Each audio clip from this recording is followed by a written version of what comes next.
Class 8 में आज जो हम अभ्यास पढ़ेंगे वो है अभ्यास 9, जो है त्रिभुज के दो भुजाएं एवं उनके विपरीत कोणों का संबंध। इसके पहले के वीडियो में हमने सर्वांग समता किसे कहते हैं या त्रिभुजों में सर्वांग समता कैसे होती है ये जाना था। आज हम उसी जानकारी को ध्यान में रखते हुए इस अभ्यास पे ध्यान देंगे, जहाँ पे सबसे पहला जो सिद्धांत हम पढ़ेंगे वो देखो, किसी त्रिभुज की दो भुजाओं का मान बराबर होने से उनके विपरीत के कोण का मान बराबर होता है। जैसे मैं एक त्रिभुज तुम्हें बना के दिखाता हूँ। जैसे मान लेते हैं ये एक त्रिभुज है, नाम दे देते हैं ए, बी और सी। ठीक है, हमारा ये सिद्धांत क्या कह रहा है कि किसी त्रिभुज की दो भुजाएं, कोई भी दो भुजाएं, जैसे मान लेते हैं ये भुजा ए बी और ए सी, दो भुजाओं का मान बराबर है। यानी अगर हम मान लेते हैं कि ए बी का मान ए सी के बराबर है होने से उनके विपरीत के कोणों का मान, यानी ए बी का विपरीत का कोण है ये वाला और ए सी का विपरीत का कोण है ये वाला। कोण का नाम दे देते हैं, मान लेते हैं यह है एंगल 1 और यह है एंगल 2। ठीक है, कोई भी त्रिभुज के अगर कोई भी दो भुजा अगर बराबर हो तो उनके विपरीत की जो कोण होंगे, उनका मान भी बराबर होगा। यानी एंगल 1 का मान एंगल 2 के बराबर होगा। ये हमें इस सिद्धांत से समझ में आ रहा है। एंगल 1 मतलब एंगल ए बी सी और एंगल 2 मतलब angle A C B.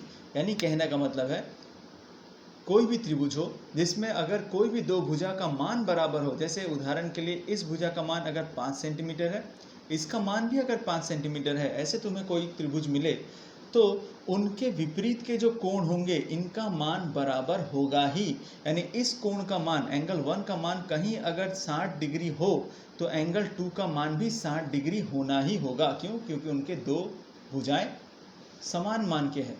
Clear? ये हमें इस सिद्धांत से समझ में आ रहा है। अब अगर इस सिद्धांत को हमें सिद्ध करना है, प्रूफ करना है, तो ध्यान से देखो हम क्या करें। हम यहाँ पे एक रचना करेंगे। क्या रचना करेंगे?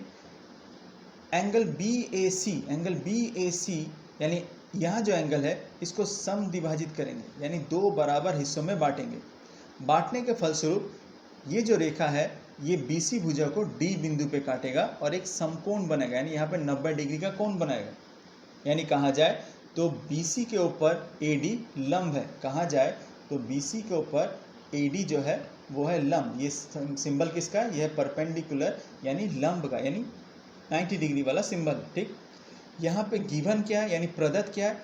इसमें बोला ही हुआ है सिद्धांत में कि कोई भी दो त्रिभुज के अगर दो भुजाएं समान हो, यानी ये जो है AB = AC, ये प्रदत्त है, गिवन है।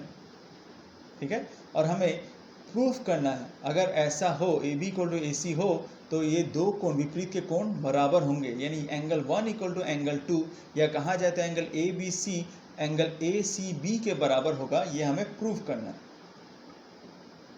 क्लियर? और हमने रचना क्या किया है? हमने रचना की है BC के ऊपर AD लंब डाला। क्लियर? समझ में आया? अब ध्यान दो, ये AD जो हमने लंब डाला है, जिसने एंगल BAC को समद्विभाजित किया है। समद्विभाजित करने का मतलब ये जो कोण है, ये पूरा जो कोण था ये दो बराबर भागों में बढ़ गया है। यानी इस कोण का मान अगर x होगा तो इस कोण का मान भी x होना ही होगा, क्योंकि ये दो बराबर भागों में बढ़ गया। क्लियर? समझ गए? तो ये लंब डालने के फलस्वरूप ये बड़ा वाला त्रिभुज ABC अब दो छोटे छोटे त्रिभुज में बढ़ गया। देखो हम अब प्रूफ करेंगे। हमें यहाँ दो त्रिभुज दिख रहे हैं, त्रिभुज ABD और त्रिभुज ADC। दो त्रिभुज दिख रहे हैं, ABD और ADC।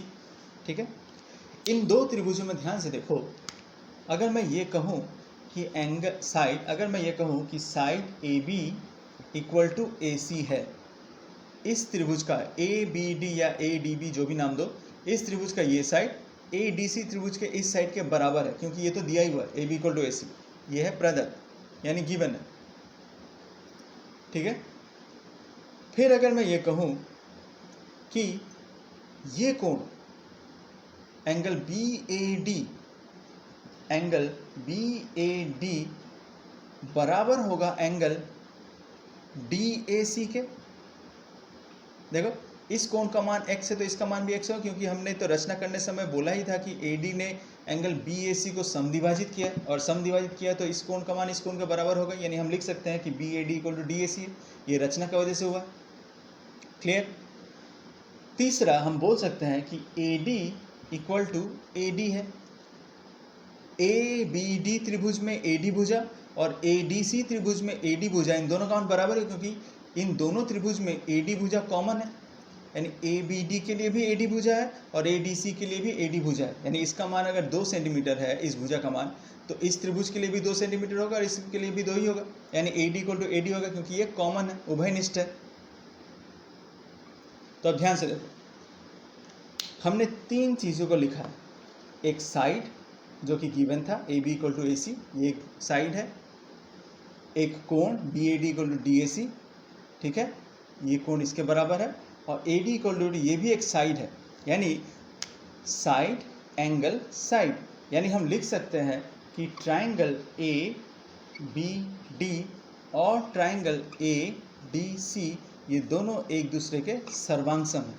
सर्वांगसम है किसके, कौन से कंडीशन के हिसाब से? साइड एंगल साइड कंडीशन के हिसाब से। क्लियर। क्योंकि साइड एंगल साइड कंडीशन से हमने इसे सिद्ध किया है कि ये त्रिभुज, ये वाला त्रिभुज इस त्रिभुज के ADC के बराबर होगा, सर्वांगसम होगा।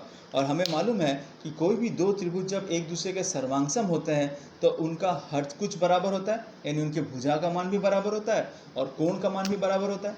तो अगर इस त्रिभुज ABD यानी ABD और ADC का ये दोनों सर्वांगसम है तो इस कोण का मान जो होगा, इस कोण का मान भी वही होगा, एंगल 1 का मान जो होगा एंगल 2 का मान भी वही होगा, और यही हमें सिद्ध करना था।